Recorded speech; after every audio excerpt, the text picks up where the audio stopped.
familiar that a servlet is nothing but a class that has some inheritance.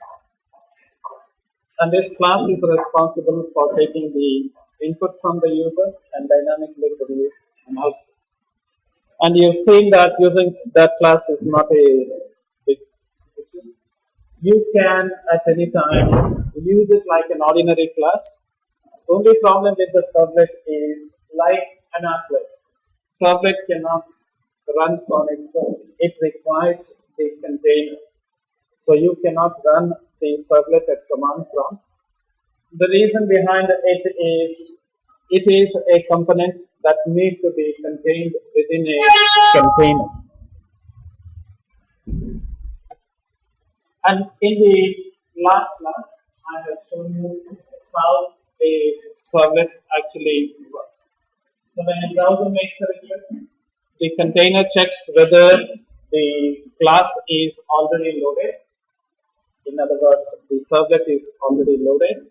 If the servlet is loaded, it calls the service method of the servlet. If it is not loaded, it will load the servlet first and then call the service method.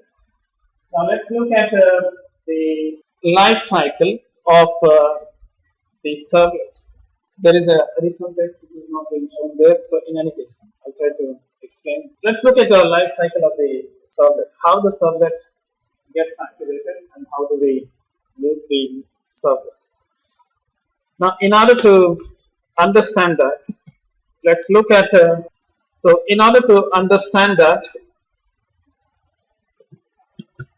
let's look at the life cycle of any class for that matter. So if you create a class using ordinary Java, what are the things that this particular class does? So let's assume that you have a class, and let's look at the life cycle of an ordinary Java class. And an ordinary Java class, when you look at an ordinary Java class, it has its own life cycle. And the life cycle of any ordinary class begins with a instantiation by calling the constructor. So you first call the constructor of a class, and once the constructor of a class is called, an object gets instantiated. Then onwards, you call the different methods within that particular class. So there could be any number of methods that you have, depending upon the type of class that you are doing. And at the end, you call the destructor. Okay? So you call the destructor. So this is the life cycle of any class. And you know very well, servlet we are talking about is a class.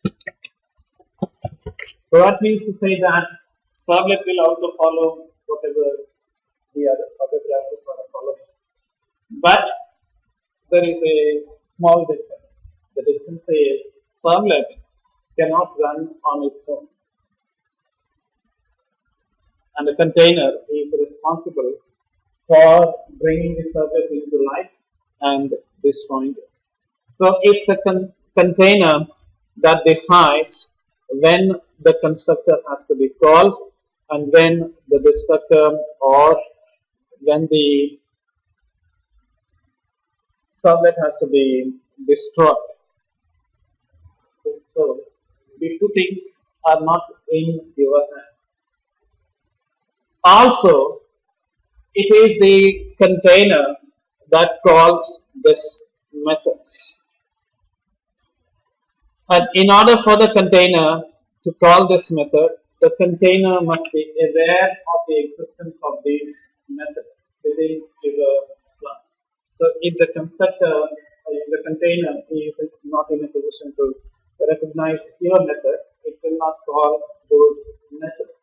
That means to say that whatever you are doing within the servlet class must be known to the container. If the container doesn't know where is the constructor of the class, then it is not a big problem for the constructor, for the container. The reason is calling the constructor, calling the constructor is the part of the JVM. The Java virtual machine is responsible for calling the constructor, and Java virtual machine is responsible for destroying or garbage collecting the objects. So it's not the big issue with the container, but JVM will not be in any position to call the other methods. So it is the container which will be responsible for doing that thing. So let's look at the life cycle of a servlet. Now, if at all you have a servlet, then because servlet is a class by itself, servlet will come into life only when the constructor of that particular servlet is called. So the first thing or the first method to be called on a servlet is its constructor. The reason is obvious, it's a class. Without the constructor, you won't get the object, and without the object, nothing can be done to a very great extent. Provided it is not a static and so on and so forth. If it is a static, you have some other things you can think of doing. Now, once the constructor is called, then something has to be done. So once the object is in, or once the object comes into life, then what we can think of doing is we can expect the container to make some call, and the container will call the init method of the class. So there must be a method called as init that will do the initialization of the servlet. So the next method to be called is the init method. So if at all you are writing a servlet, that method should be there. If you have you don't have anything to be or any good thing that you can do within the init method, keep the method as a dummy method. It will simply call the method and the method will not do anything. So you will be wasting one CPU cycle in executing that particular method. However, very importantly, if the container is in no position to call this init method, it will not call any other method. So after the construction or after calling the constructor, which is done by the JVM, the first method to be called on your servlet is this init method. The word itself says init is meant for initialization. Once it calls the initialization, then it calls one other method, and that method is the service method. So there must be a method called service. It just calls that service method. Now, when does it call this service method? At any time? The answer is no. It will invoke this method only when the client makes a request. If a client makes a request, per request, it will call that service method. So for every request by the client, it will just invoke that service method. So whatever logic that you want the servlet to perform has to be there in that service method. So the init method is called regardless of the request by the client. The init is called automatically. Immediately after the constructor, it will call the init regardless of whether somebody has made a request or not. But the service method is called only when there is a request. If there is no request, it will not call the service method. Once the container feels that it had enough of it with the servlet, it will call a destroy method. So it will call that destroy method on the servlet. Once it calls that destroy method, then it will go to the JVM and ask the JVM to call the destructor. So this is not it. So I have marked two methods over there as separate, and these two methods are the constructor and destructor. And the constructor and destructor has to be done by the JVM, and it will be done for any class for that matter, and Java will do it for you. So it's not something different. What is different here is these three methods: the init method, the service method, and the method. Init method is called for the first time, and it is called only once for the initialization. Destroy method is called at the end, and it is called only once just before the destruction. Service method is called many number of times depending upon how many times the client has made a request for this particular servlet. So it does the initialization first. Then for every client request, it calls the service method. And once it feels that the servlet services are no longer required, it will call the destroy method for destroying the servlet. This is done by the container, and then gives that object to the garbage collector so that the heap allocation can be recovered back and it can be used for something else. Now, why do we require the init and why do we require the destroy method? The init method as that is meant for initializing the servlet. Now, you are very familiar that most of the time whenever we talk about initializing an object, we usually think of constructor. So most of the time whenever you have written the code that you have written, you know that initialization is usually performed in the constructor, and the destroy any garbage collection or anything that you want to perform this before the garbage collection, you do it in the destroy or the destructor.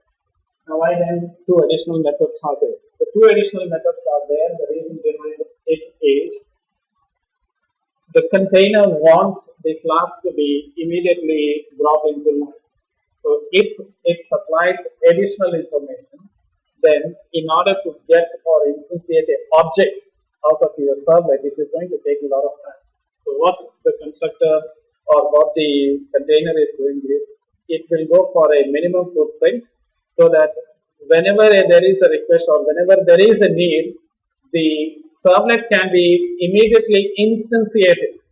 So you can get the object, servlet object immediately by calling the constructor because it's a parameter-less constructor, it's a default constructor. Just bring the servlet into life. Once it comes into life, then before doing anything, initialize. The reason behind it is you are not disturbing the JVM. So for the JVM, you just tell that there is one class, you just instantiate that class. That's all. This is a lightweight class. Just get the class, get the object out of that class. So the container will just go to the JVM and say, just get the object out of this class. Rest I'll take care. Once it comes into life, then it will go for the initialization of that particular object. Similarly, before the object is garbage collected, before the object is given to the JVM for the garbage collection, it will perform the housekeeping work, and that is cleansing. So it will perform its work, bring the servlet back like an ordinary class, and just use it or an ordinary object, and just use it to the virtual machine, saying that now you can go ahead and destroy this object altogether. So it will take care of its initialization and destruction on its own. Now the question is, why do we require that initialization? What is the question about this initialization? Now you know very well, your servlet will run inside a container, and every service or every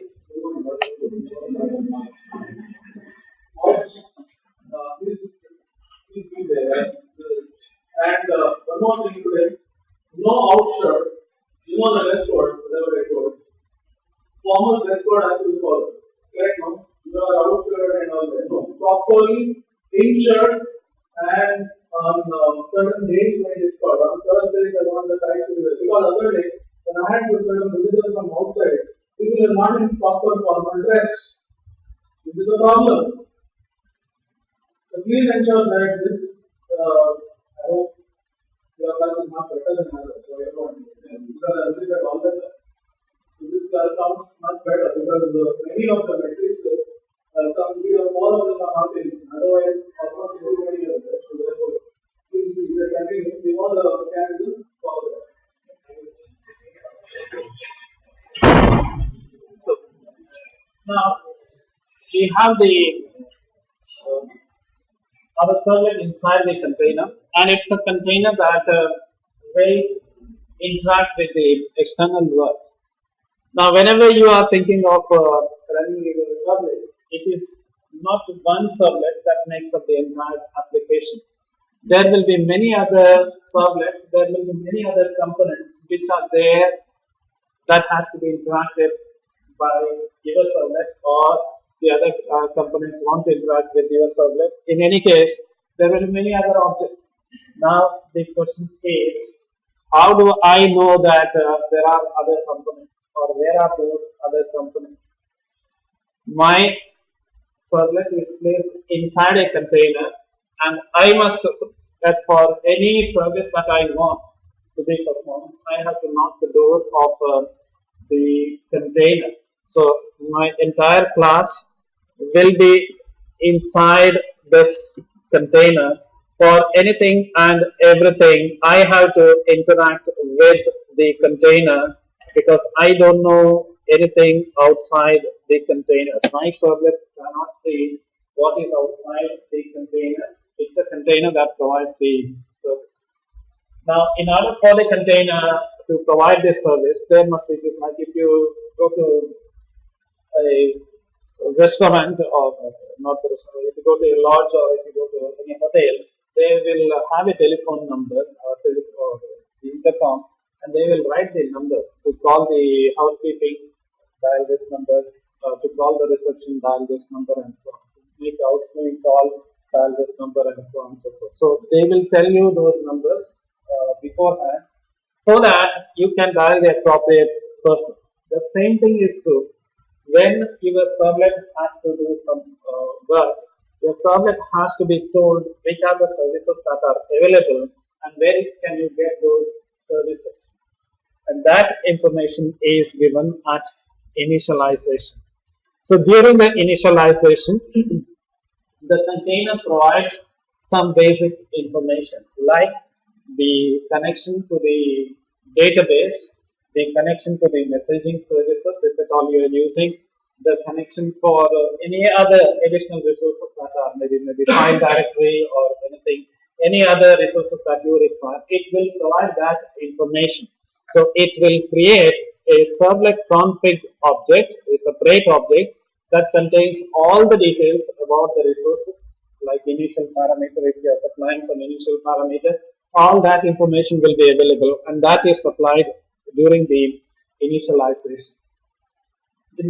If the connection is supplied, if an open connection is given to this servlet, and when the servlet is about to be destroyed, then it is the duty of the servlet to return that open connection back to the container so that the connection can be reused.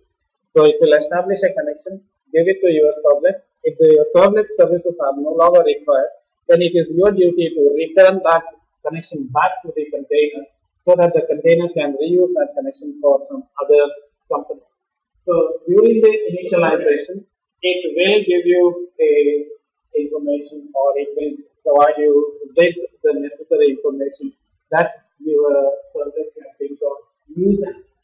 During the destruction, that is during the destroy method, you are supposed to do any housekeeping work that your servlet is supposed to perform, like writing a log file, closing the connection, doing some additional information that has to be performed. And for every service, for every request, it provides, it calls the service method. Now, when a service method is called, remember your servlet does not know who has sent the request and what are the parameters that are sent with this request.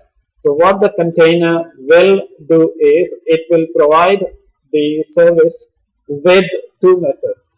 The first method contains the request that is given by the client, and the second one will contain the place where the response has to be given. So when the service method is called, it will give two objects to your method. One of the objects is the request object that contains all the requests that are provided to your service, or that are all the requests that were requested by the client. All the details is provided to you. You can use all of them, or you can use some of them, or you can use none of them. That's up to the service method. And it also provides a response object. That response object contains where the response has to be provided. So your service method, if at all it wants to get some parameter from the outside world, it has to get it from this request object, and whatever it has to output has to be provided to the response object. And this is how it goes. So even though all the methods are not visible to you, but that is how it goes. And you notice over here, you have a servlet class. This is the servlet class. It gets instantiated. Then init method is called. Then the service method is called. Many number of times the service method is called. And during the init method, it supplies something called as servlet config. That is the object that is being provided. Once your servlet has performed its needful work, it will call the destroy method. And destroy method is called by the container. And the last one, that where nothing is being shown, is even though something is there, you can see, is the garbage collector. Okay, so let's look at that particular thing. That means to say that if at all you are creating a servlet, the servlet must have these methods. In other words, if you say that I'm going to create a servlet, then you have to be in compliance with some rules or some standard. In other words, you have to form a contract with the container saying that I have the init method, I have the destroy method, I have the service method. So this method must be there. If you create a class without that method, and if you give that class to the container, and if you convince the container that this is a servlet, what will happen is if the init method is not there, then the container expects a init method that will take a servlet config.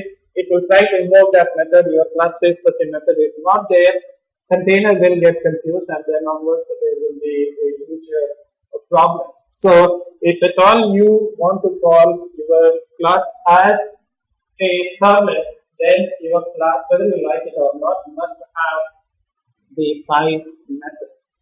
Now, which are these 5 methods? 3 of them I have already explained. 2 of them are just routine housekeeping work, and I will explain all of them. So let's look at the first one among them, and the first is the init method. And you notice that init method does not return anything back to the container, and you notice that init method actually takes the object called as servlet config that contains the configuration information. It does not return anything.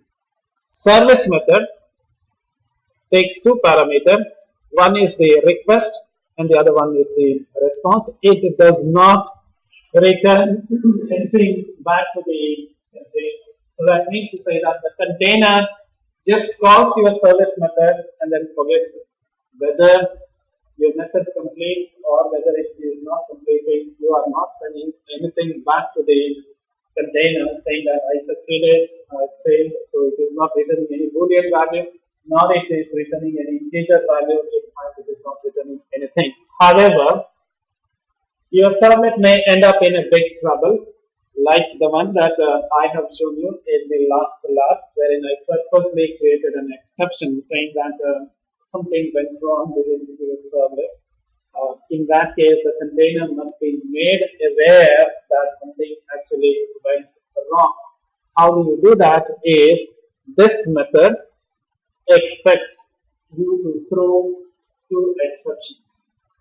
One of the exception is the input exception, that is usually because the servlet will be performing some input-output operation. There could be uh, an exception. Other one is the servlet exception.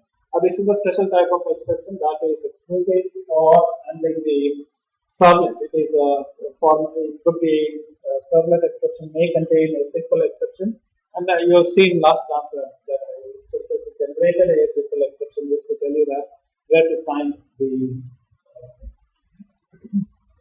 the last method. If you notice that it is not taking anything, it's not returning anything, and this is the place wherein you are supposed to. I'm talking about this when I say last. I'm talking about the destroy method.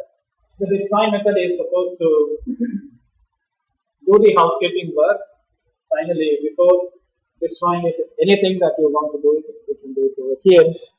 And there are two additional methods. One is the get servlet config.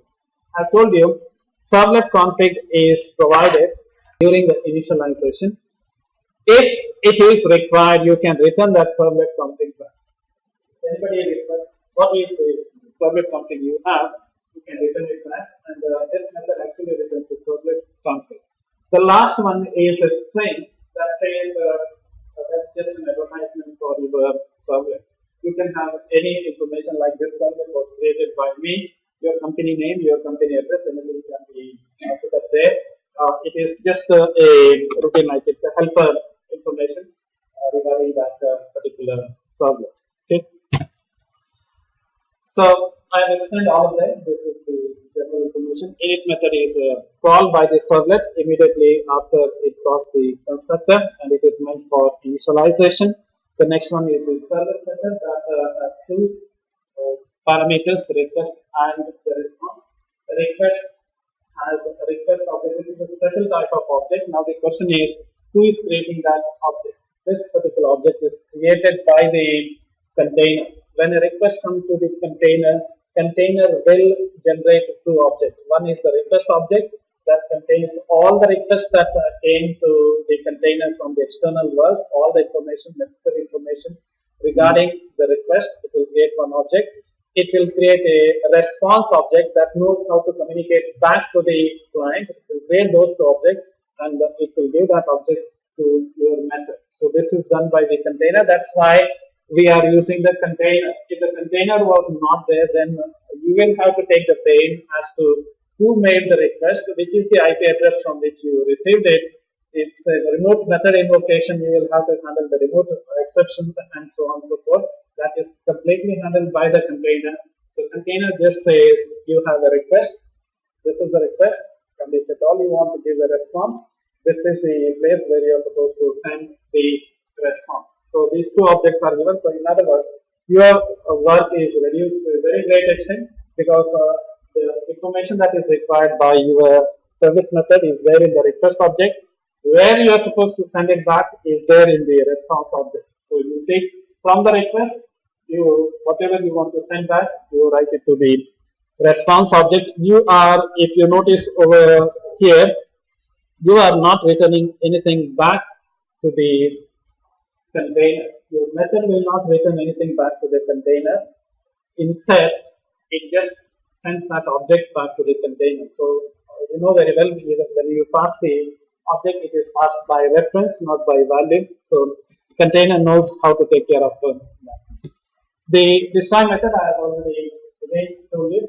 This is used just before the housekeeping work. What are the housekeeping work that you can do? Disconnect from the database, write a log file, write some information to another servlet, or so on and so forth. You can do anything. Servlet configuration contains the config. That servlet config is actually an interface. It's not a class by itself. It is the reason is again servlet config must have two methods. How that method is implemented is not a problem, and the get servlet info is a string. Now this is what you have in the interface. Now again, I've shown you in the lab, when you create the classes or when you create your servlet, you are not directly implementing this interface. So you've seen that your class that you created didn't have that information. Then who is creating it. I'll show you the hierarchy and we'll come back to it. So you have, even again, you can't see that because of the huge block. The thing that you have it here is an interface. So this is the servlet. That word that is written that you can't see here is the servlet. So that's the servlet that is there here. And that's the interface that contains file elements. Now, the class that you are creating is here. So what is written, if you can see there, is custom class or custom servlet. This is the servlet that you are creating. For example, you created add servlet, list products, you created one servlet. Your servlet is here. Your customized servlet is here. Your servlet is supposed to implement this interface, and you have already seen your servlet on its own is not implementing that interface. Then who is implementing this interface? Remember, trying to implement that interface could be a laborious thing. So what the Java community has done is they have created a sample class for you. So they have created a sample class which implements that servlet. So in other words, they have provided you with a sample structure. It's like a template. They have provided you with a template that you can think of using. And that template, so that template is called as generic servlet. So if you can see what is written over here is that word, generic servlet. So this generic servlet implements this interface. So that interface is implemented by the generic servlet. However, that was a sample class that was provided to you, and they don't expect you to use that same sample class directly in your program. So how can they prevent you from using that same class directly in your program? So because the sample is provided, you can say if certain class is provided, you can immediately instantiate that and start using it. You can directly take a object out of them and then use it because they have already provided you with the template. Why to write additional code? You may think like that. So they don't want you to do that thing. And how can they force you not to use that particular class directly is they have made that class as an abstract class. So because it's an abstract class, you can't instantiate that class. So they are providing you with the class. They are saying that you use this class, but you can't. If you want, you derive something out of this class and then use it. On its own, you can't use it. It's an abstract class. Directly, you can't use it. If you want, you derive something out of it. You go for one more hierarchy and then use it. So this is a generic servlet. Why it is called as generic is servlet need not be used only with HTTP. Most of the time, almost 90% of the time, we use the servlet for HTTP protocol. But servlet can also be used for SMTP, FTP, or any other protocol. So this is protocol independent servlet. So that means these methods, the sample that they are providing, can be used with any protocol. But most of the time, we don't use other protocols. When I say most, it doesn't mean all of the time.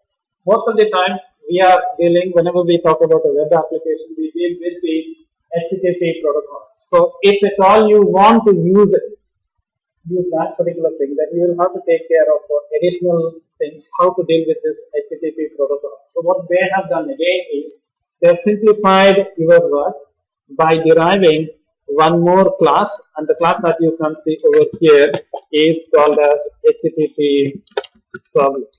Now the word HTTP will say their intention. So this is generic. Regardless of the protocol, this is specific for HTTP. So they have derived something from that thing. From the generic, they have derived specific for HTTP. Again, they don't want you to directly use that class. So how do they prevent it from doing it is they have even made this as an abstract class. This is an abstract class, you can't directly use it. If you want to create something out of it, you have to derive your class out of this. you can create your class out of this also. Nobody is preventing you from doing it. Suppose if you want to use SMTP protocol instead of HTTP protocol, then take the generic servlet, derive your class out of generic servlet, and then use it. It is possible. If you want to use the FTP servlet, FTP connection, use the generic servlet, derive something out of FTP generic servlet, and do it. If you have HTTP, it is better you use the HTTP servlet. Can I use a generic servlet for dealing with the HTTP? The answer is yes, obvious. Let's try to use it. Should I use the generic servlet? The first question. No. If you are very much interested, you derive a class out of it, you implement this method on your own. And nobody is preventing you from doing it. If you want something to be called as a servlet, it must implement either your class or some derived version of your class must implement the servlet interface. So if you take the pain of implementing all the 5 methods of the servlet interface, your class is called as a servlet, no doubt. But the pain that you are going to take in doing that will be terribly difficult. Whereas if you are using the HTTP, it's much easier because most of the things are already put in place. Most of the samples are already created, methods are already created for you. You have to just override the one that you are really not interested in using it. So you are given all the samples. If you don't like, you just modify one of them. So most of the time, you just modify one of the methods, and whether you have given a second thought to it or not. Whenever we dealt with the application in the lab, I told you the method to be used in the form was the get. There were 2 methods were there. One was the get, the other one was the post. So when you dragged a form into your HTML, it gave you an option. The method, do you want to use get or post, and exactly just use the get method. Most of the time, we are only dealing with the get and post method of HTTP. Does not mean that HTTP has only 2 methods. HTTP has a delete method, HTTP has a get header method, and there are many methods are there. Do I have to bother about all the methods? The answer is absolutely no, because this HTTP servlet, the one that is over here, has already taken care about all of them. If you are dealing only with the HTTP get request, override only the HTTP get method, and the rest of them will be standard methods. The rest of them will have a standard function. Only get will have your specific business logic. If you are dealing with the post method, just override the post method in your custom servlet. Rest of them will behave like normal things. So it's like if you are not happy with the fan that you have over here, you don't have to change the entire electrical connection. You just replace the fan and put a new fan over there. That's the only thing. Remaining will work as it is. So if you want to change the get method, just change that get method. Remaining will have all the standard functions which are directly written and given it to you by the Java community. So this is what you are doing. Some of them are at least visible. So your servlet is derived out of HTTP servlet, that in turn derived out of generic servlet, which implements the servlet. However, that it needs one more information, and that is information about the servlet configuration, that is the container configuration, and that is stored in. Your HTTP servlet will contain a request object and the response object, and that will be contained. So ultimately what you get here is a class that is somehow indirectly implementing this interface, somehow has this interface, and it uses the servlet request and response object altogether. All these things, if at all you want to use it, you will have to, these things are available in a location or in a package called X server. So that star means all the classes. So they are not available elsewhere. But if at all you want to use something, your class must have some this location known to it. In other words, you have to import that package into your class if you are using the generic version. Suppose if you are using the HTTP version, which is true most 99 or 90% of the time, then you will have to go for this class Java X Servlet HTTP. This is what you are going to see right at the top of your class. This particular package is always imported because all these classes are available within that package. So this is a huge hierarchy. Now, if at all you want to use the configuration, this particular thing, config, what are the methods which are available? This is what is shown here. Servlet configuration contains three methods, and servlet configuration will give you the context, initial parameters that are passed, and the name of the initial parameter. So when your servlet is getting initialized, you can pass the initial parameters like total number of students are 100. So you can say, just tell the servlet that during the initialization, total number of products are 50. So that's the initial value. Or initial value for a counter is 50 or anything. Initial parameter, if you are supplying it, that will be available. What is supplied? If you want to know when your servlet got instantiated, what was the initial values that were supplied? If you want to do that thing, you can just say get init parameter and supply the name of the parameter. So you can say get init parameter count, get init parameter college name. Suppose if the college name is passed as the initial parameter, then if you want to know which is that college name that was passed during the initialization, you can use call get init parameter and the name. Now, if this method will return the value for you. If you want to know the name of the parameter itself, then you can do that thing. What do you mean by that? So you can say college name equal to image. So this part is in technical word, this is called as a key, and this one is called as the value. When you call this method get init parameter, when you call this method, it will return the value. Suppose if you want to know what is the key, how many keys were passed, then you call the names. What is the name of the parameter, not the value of the parameter. If you want to know the names of all the parameters, then you can use the other method. If you want to know what was the actual name of the servlet that got activated, you can use the get servlet name, which is a string. And the last one is the servlet context. What is the meaning of saying servlet context? Now, whenever we think of using the servlet, your servlet will be there. Along with your servlet, somebody else who has created the servlet will also be there. Now, suppose if you want to know the context means the environment in which it is running, you want to know that thing, then there is one common object which is available to all these servlets.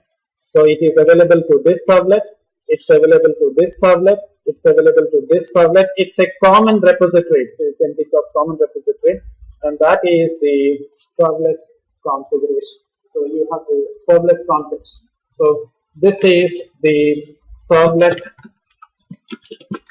context. So context is the environment. Anybody can go and ask, what is the environment? I want to know what is it. It's like a reception area in your hotels. Anybody can go and make a request. Can you tell me where is it? Can you tell me where is that? They will let you know. So that's the common repository. What is passed to your method is servlet config. So when your servlet is created, servlet config is given to you. When your friend's servlet is initialized, they are also given servlet config. When somebody else servlet is initialized, what is the meaning of saying initialized? When this init method is called, they are also given servlet config. Servlet config is the configuration provided exclusively to your servlet. that contains the initial parameter. So your your servlet may have given a value college name equal to image. This is the initial parameter. Your friend may get a initial parameter saying count is 10. Your other friend may get currency is some parameter. It's not visible, but you don't know what your friend has received. You don't know that because you are given a configuration information. But your friend, their friend, you can always get the common information, and that is the servlet context. Servlet context is available for everyone. It is the same for everyone. Servlet config, that is this one, is exclusively for you. So how can I reach to this common repository? Using this servlet config, you can ask this servlet config. I got the college name. I know the college name. Now, can you tell me where is the database? Then it will say that database is a common. It is common for your servlet, their servlet, and somebody else's servlet. If you want to know the location or the connection string of the database, go to this servlet context, common repository. Go there, you will get it. So how can I go there? I can go there by making a request to this servlet config. I can ask the servlet config, give me the servlet context. I don't want the initial parameter. I want the common value, common repository value. Give me that context. I will search the context and get whatever I want. How can I ask the servlet config to give me that context? The way in which I can do it is, I can always ask, this is in the servlet context, I can always ask the config. I'm not very sure whether it's again visible to you. I can ask this config, this is the config, give me the context. I will be given the full context object to say, this is the thing, do whatever you want to do with it. So it's possible to do that. So this is the information I've already talked about. So this is how it works. Let's talk about the HTTP. Most of the time we are only interested in the HTTP. So what happens in the HTTP? In the HTTP, this is your HTTP server. This is the one that you have to bother about because most of the time you will be using that. When your HTTP starts, it will call the init method. Init method is called only once during the initialization. Once the init method is successful, for any request, it will call the service method. And once it has completed all its work, it will call the respond method. Remember, init method is called once, respond method is called once, service method is called n number of times depending upon how many requests are made to either servlet. Now the question is, whenever an HTTP protocol makes a request, HTTP protocol does not know anything about the service. HTTP protocol knows get, post, delete, header, and this kind of information. So it will say, get me this page, put this thing into this servlet. The HTTP protocol only knows that. If the HTTP protocol says, get me this page, then what your service method is supposed to do is, it is going to call a specific method called as toGet method. So if the request is get, it will call the toGet method. How do you write that thing? It is very simple. Inside this service method, you write an if statement. If the request is get, call this method. If the request is post, call this method. If the request is delete, call this method. If the request is something XXX, call that method. So here you can imagine there is a big if else statement that is written within this service method. So servlet will just call the service method.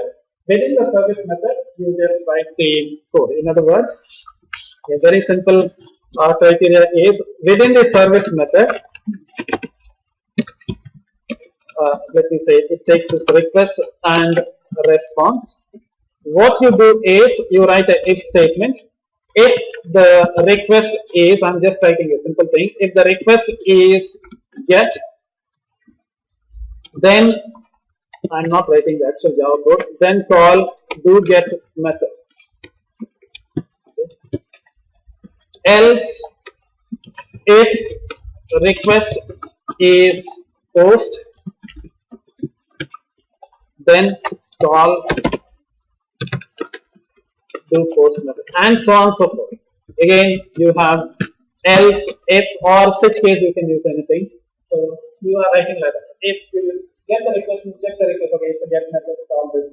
If the post method, call the other one, and so on and so forth. Now, do you have to write that thing? The answer is no. You don't have to write this if statement. The reason is the template is already provided to you. So if the method is get, what you are supposed to do? It's going to call this get method. Within this get method, so within this do get method, write whatever you wanted to do. So whatever you wanted to do here for that get method, you write it. That's simple answer. In other words, override that get method. That's simple answer. Do I have to write that get method? The answer is obviously no. They have already given it in the HTTP servlet. You just override that method in your custom servlet and then start using it. Just take 1 extra minute.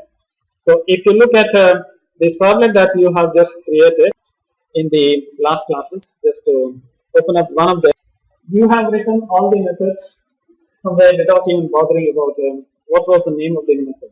And if you notice here, the method in which you were writing was not called as do get. It was even not called as do post. But the method where you wrote all your code was called as process request. This is an exclusive method. It's not part of the Java. It is added by the NetBeans to reduce the complication. But actually, what is happening behind the scene? Behind the scene, I think I have told you in the last class that the NetBeans is hiding some code at one corner. I told you if you click on this, you will get 2 methods. And you notice that it is saying what it is going to do. This get is an override for the original HTTP. It has overridden that. And what it is doing is, whenever somebody calls this do get method, what it is trying to do is, it will call that process request method. Even if it is a do post method, it is going to call this process request method. So whether it's a get request or whether it is a post request, it actually calls the same method. So whether it is this one or whether it is that one, you are going to reach to a same location. And what is that same location? Is the process request. And what you have done in that process request, if you notice there, you have seen that this process request is the place wherein you were writing all your code.